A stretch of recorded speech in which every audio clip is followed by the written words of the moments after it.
Hello दोस्तों। आज का हमारा टॉपिक है ये एक पैनल। और ये हमारे एक अच्छे जानकार मित्र हैं जो कि उनकी ये पैनल है और ये पैनल पे शायद उनका ही सिग्नेचर होगा या कस्टमर का। लेकिन वो जो वर्क किए हैं ना, तो बहुत बुरी तरह से वर्क किए हैं। उन्होंने बोला कि सर ये डीसी टू डीसी आईसी जो है ना, ये VGH VGL एलईडी नहीं निकाल रही है। और यहाँ पर जो ये एक कंपोनेंट है ये ख़राब थी, फटी हुई थी, तो हमने इसको चेंज कर चुका हूँ, फिर भी ये चालू नहीं हुआ। तो उन्होंने बहुत सारा ये सब जितनी है ये डायोड ये सब PF उन्होंने लगाकर ऑलरेडी चेक करके देख चुके हैं। और हमने उनसे पूछा कि आपने क्या ये आईसी भी चेंज किए हैं, तो बोले कि नहीं, मैं आईसी नहीं चेंज किया हूँ। तो दोस्तों, आज का टॉपिक जो है ये बहुत एक अच्छा होने जा रहा है और मैं इस पे आपको फुल डिटेल्स देने जा रहा हूँ कि ये आखिर डीसी टू डीसी आईसी जो है ना, ये वर्क कैसे करती है और आपको क्या क्या चेक करना है।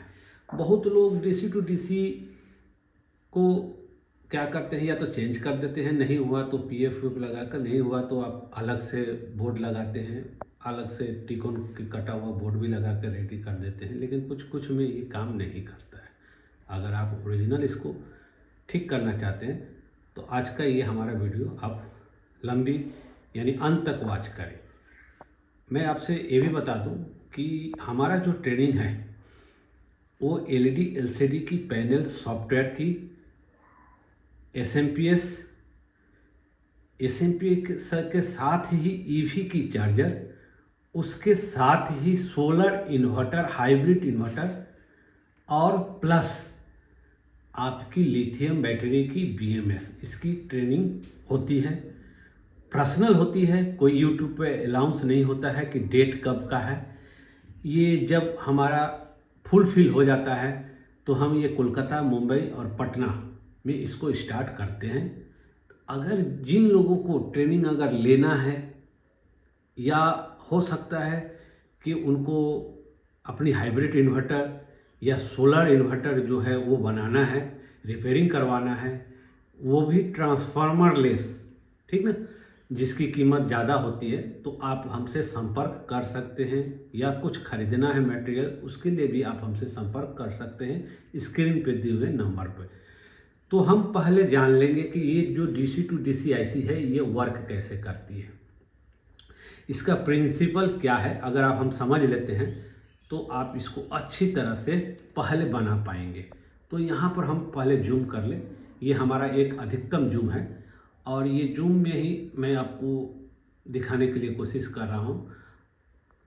तो हमारी जो ये आईसी होती है ये डीसी टू डीसी आईसी भी होता है, प्लस इसमें गामा भी होता है, प्लस एक भी रेफरेंस होता है जो कि गामा की रेफरेंस बोलते हैं। तो इसमें जो है, इसमें हमारी डीसी टू डीसी है और गामा की रेफरेंस वोल्टेज है। ये आईसी क्या नंबर का है ये आपको डेटा से इससे खंगालना पड़ता है, देखना पड़ता है। लेकिन इसकी जो इनपुट है, ये इनपुट आपको मिलेगा कि यहाँ पर ये इनपुट 12 वोल्ट जो है ये इन हो रहा है। इन होने के बाद ये एक फीडबैक है जो कि ये 12 वोल्ट की फीडबैक एक दूसरी पिन से ये रेफरेंस वोल्टेज यानी फीडबैक रेफरेंस वोल्टेज आईसी को जैसे इसे देता है, तो हमारी बक जो वोल्टेज होती है ना, बक वोल्टेज यानी 3.3 एक बक कॉइल से निकलता है। ये भी आपको बात को मालूम होगा। उसके बाद हमारा वही 12 वोल्ट जो है वो चला जाता है बूस्टअप के लिए, यहाँ पर हमारी बूस्टअप के लिए। अब ये जब बूस्ट होता है तो यहाँ पर हमारी इस डायोड के थ्रू से और इस मॉसफेट के थ्रू से यहाँ बूस्ट होने से यहाँ पर हमारी एक फीडबैक बनती है जो कि इस आईसी को वोल्टेज ऑफ रेफरेंस यानी आप समझिए कि बूस्टअप रेफरेंस इसको मिलता है। तो ये अपना वर्क करती है। यही बूस्टअप वोल्टेज जो है ये हमारा दो जो डायोड है ना, वो डायोड से VGH बनता है और ठीक उसकी एक हमारी इस डायोड से हमारी VGL बनती है और ये हमारी 3.3 बक है। अदर्स अगर कोई वोल्टेज मिलेगा आपको 1.8 या 1.2 या 1.5 जो कि वो रैम वोल्टेज होती है, सिस्टम की रैम, या तो ये आईसी से निकलता है या तो ये रेगुलेटर आईसी से। यहाँ पर देखिए एक रेगुलेटर आईसी है, यहाँ पर दिखाइए आप, इधर इधर यहाँ पर यहाँ ये एक रेगुलेटर है, या तो ये 1.2 होगा या तो 1.8 होगा। यहाँ पर हमारा मायने रखता है कि ये जो हमारा जो DC to DC IC है ये वर्क नहीं कर रहा है। वर्क नहीं कर रहा है तो इसमें हम लोग जानते हैं कि इससे पहले हम ट्रेनिंग में या बहुत सालों पहले इसका टिप्स एंड ट्रिक दिया गया है, लेकिन फिर भी जैसे जैसे टेक्नोलॉजी बढ़ता है, जैसे जैसे टूल्स बढ़ता है, जैसे जैसे डेटा सेट बढ़ती है, तो हम लोगों को और भी ज़्यादा अपग्रेड होने को चांस मिलता है, ठीक ना। तो अब ये सब आईसी की जो है बहुत सारा डेटा सेट गूगल में अवेलेबल मिल जाएगी आपको, बहुत सारा टूल्स भी अब आ गई है। तो यहाँ पर आपको याद रखना होगा कि ये आईसी जो है 1 सेकेंड के लिए या तो हमारा एवीडीडी बनता है, या तो VGH बनता है, या तो VGL बनता है। VGL का बात छोड़ दीजिए, क्योंकि VGL किसी किसी में बनता है, किसी किसी में नहीं भी बनने से एवीडीडी और VGH VGL बनता है, ठीक ना। तो VGL को यहाँ पर इसको अलग ही रखे तो अच्छा रहेगा। तो हम लोग तुरंत क्या करते हैं कि उस पॉइंट पर, उस टेस्ट पॉइंट पर प्लस को रखकर और टीवी को ऑन करते हैं और मीटर पर देखते हैं कि 1 सेकेंड में कुछ जीरो से कुछ वोल्ट में तब्दील होता है। तो हम लोग उसको बोलते हैं कि DC to DC अच्छा है, कहीं CKB लाइन शॉर्ट है, कहीं दूसरी ट्रैक शॉर्ट है, कॉफ शॉर्ट है, तब हम लोग इसको फाइंड आउट करते हैं। लेकिन इस सिचुएशन में इसमें कुछ भी नहीं निकल रहा है और इसको बहुत अच्छी तरह से चेक कर चुका है। तो हमने पहले देखा कि ये बहुत गंदा काम किया गया है, माने इतना गंदगी काम अच्छा नहीं होता है। तो पहले हम लोग इसको अच्छा से मतलब साफ़ सुथरा कर ले, लेकिन फिर भी हम एक बार इसमें करंट देकर यानी बिजली देकर आपको इसकी वोल्टेज को हम चेक करा दें। तो दोस्तों यहाँ पर हम लोग पहले देखेंगे कि हमारा जो 3.3 वोल्ट है वो आ रहा है कि नहीं। तो यहाँ पर दिखाइए आप 3.2 वोल्ट यहाँ पर आ रहा है। इसके बाद हमारा ये जो है AVDD, यहाँ पर दिखाइए AVDD जो है वहाँ पर हमारा जो है AVDD लगभग 1.2 वोल्ट का करीब में आ रहा है। यहाँ पर जो है हमारा VGH होना चाहिए जो 32 वोल्ट या 28 वोल्ट होना चाहिए, जो कि वहाँ पर दिखाइए ये लगभग 0.6 मतलब आ रहा है, ठीक ना। और ये IC चेंज नहीं हुआ है। तो पहले हमको क्या करना पड़ता है, पहले कोल्ड टेस्ट का मतलब है कि उन्होंने बहुत सारा कोल्ड टेस्ट किए हैं।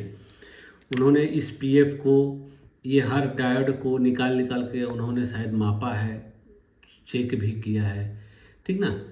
अब यहाँ पर ये नहीं बनने का वजह क्या है, तो यहाँ पर जो है ये इंडिकेट करता है कि ये उन्होंने बोला कि ये जो फटा हुआ था, जो ये हमारा P चैनल की एक मॉसफेट होती है, ये फटने का कारण, जलने का कारण होता है कि हमारा जो बूस्टअप सेक्शन है ना, ये या तो ज़्यादा हो रहा है, ठीक ना, या तो हद से ज़्यादा हो रहा है, या तो ये PF जो है वो हमारा इंटरनली शॉर्ट नहीं है, लेकिन अगर लोड पड़ने से ये रेजिस्टेंसली शॉर्ट है।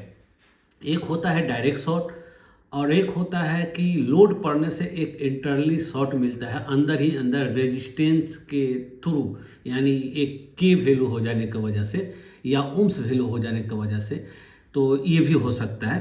तो ये पूरे चेक कर चुके हैं, शायद ये शॉर्ट है नहीं, हम भी देखा कि ये चेक कर चुके हैं, है नहीं। तो इसमें है प्रॉब्लम क्या है, तो यहाँ पर हम लोग पहले साफ़ सुथरा करके मैं आपको प्रॉब्लम शेयर कर रहा हूँ। दोस्तों आपको याद रखना होगा, कोल्ड टेस्ट में अगर आपको कोई प्रॉब्लम मिल रहा है तो आपको अच्छा है, ज़्यादा खटना नहीं पड़ेगा। लेकिन अधिकतर सेट में जो है ना, हमारा कोल्ड टेस्ट में ही कुछ ना कुछ प्रॉब्लम मिल जाता है।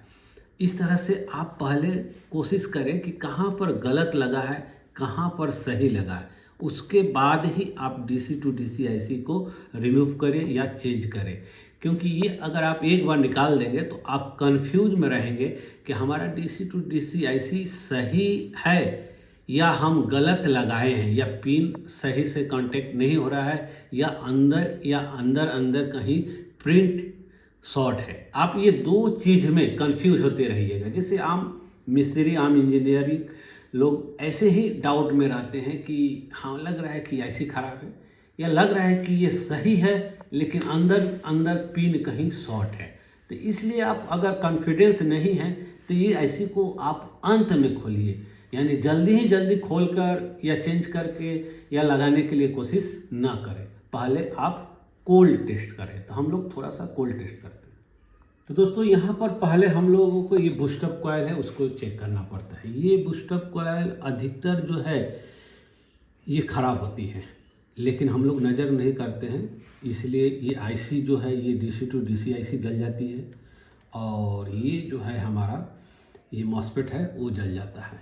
हालांकि ये जो कॉइल है अगर हम इस मीटर से अगर माप रहे हैं तो यहाँ पर बाजार की रेंज में यहाँ पर देखिए तो ये कॉइल सही है, ठीक।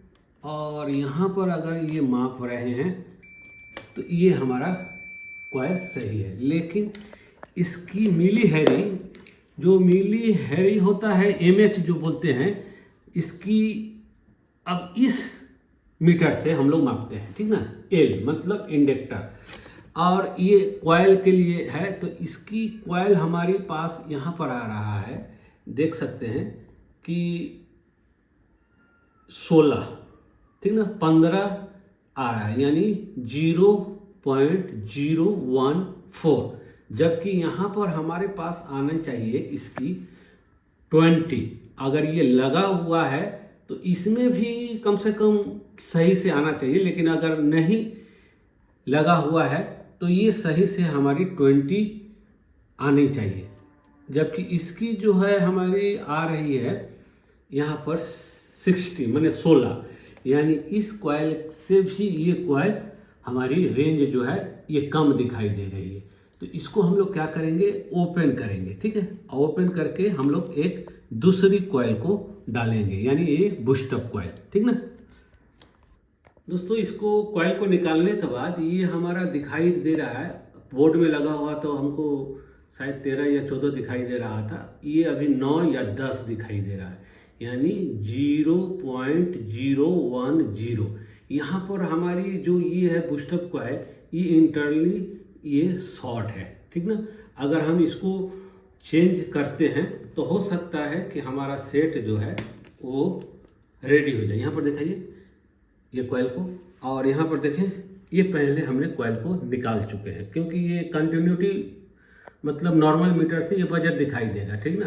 तो ये मिली हैरी क्या है, ये हमारा इसकी जो हमारी इंडक्टर जो है ना, इंडक्टर की वैल्यू बताता है, ये कोई कॉइल का वैल्यू नहीं बताता है कि ये इंडक्टर इतना काम कर रहा है। जब ये जो 3.3 की है इसकी अभी लगे हुए में हाई बता रहा था, और ये लगे हुए में इससे लो बता रहा था। अभी ओपन करके इसको मापने से ये हमको क्या 9 और 10th की रेंज दिखाई दे रहा है, ठीक ना। ये कम से कम आना चाहिए 20 मिली है, मैंने हाफ, ठीक ना, इसकी हाफ हो चुका है।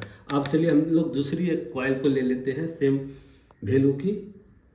हमने एक कॉइल ले चुके हैं बूस्टअप कॉइल, और इस बूस्टअप कॉइल को हम लोग देख लें कि रेंज पर क्या है, इसकी रेंज क्या आ रही है। यहाँ पर दोस्तों इसकी रेंज 33 आ रहा है, और इसकी रेंज क्या थी यहाँ पर दिखाइए, इसकी रेंज 9 से 10, यानी ये 2 गुना कम है।